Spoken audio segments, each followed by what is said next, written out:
இடையன்குடியில் மிஷனரியாக இருந்த Robert Caldwell பேராயர் அவர்கள் 1875ஆம் ஆண்டு விடுமுறைக்கு இங்கிலாந்து சென்றிருந்த போது இந்தியாவின் தேவைகளை குறித்து அறைகூவல் விடுத்தார்.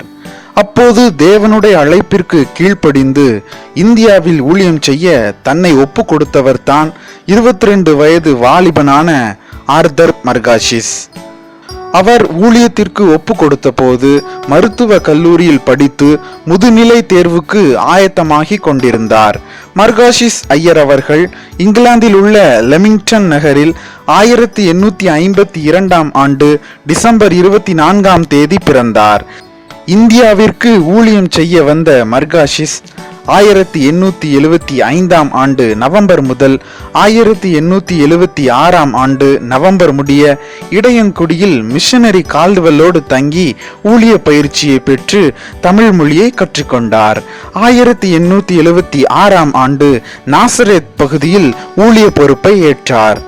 1877ஆம் ஆண்டில் உதவி குரு பட்டமும் 1880ஆம் ஆண்டில் முழு குரு பட்டமும் பெற்றார். மர்காஷிஸ் குள்ள உருவமும் குறுகிய தாடியும் உள்ளவர்.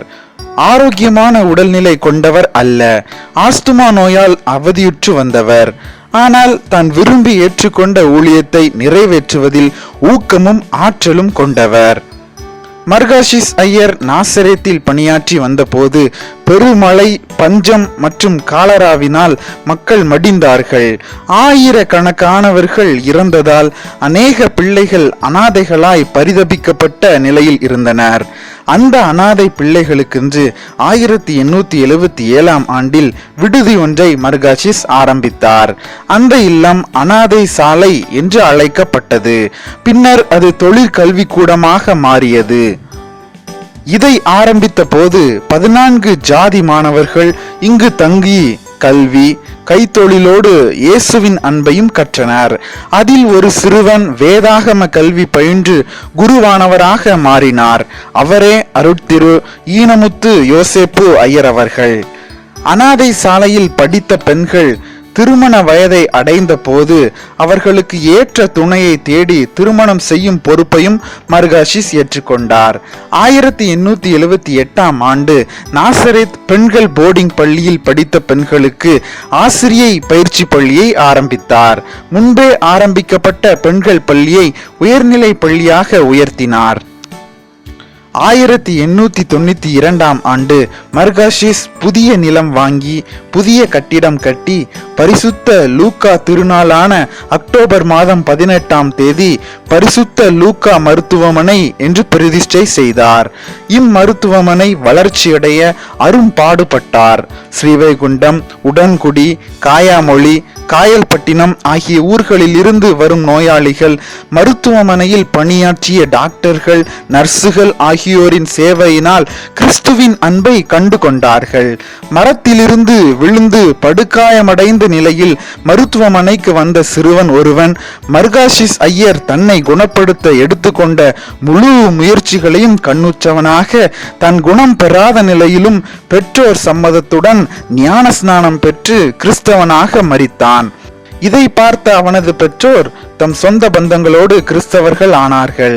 பரிசுத்த லூக்கா ஆஸ்பத்திரிக்கு சிகிச்சை பெற வரும் மக்கள் காலனா கூட இல்லாத நிலையில் இருந்ததை உணர்ந்த மர்காஷிஸ் ஐயர் ஓராண்டில் கட்டண விதியை ரத்து செய்து விட்டார்.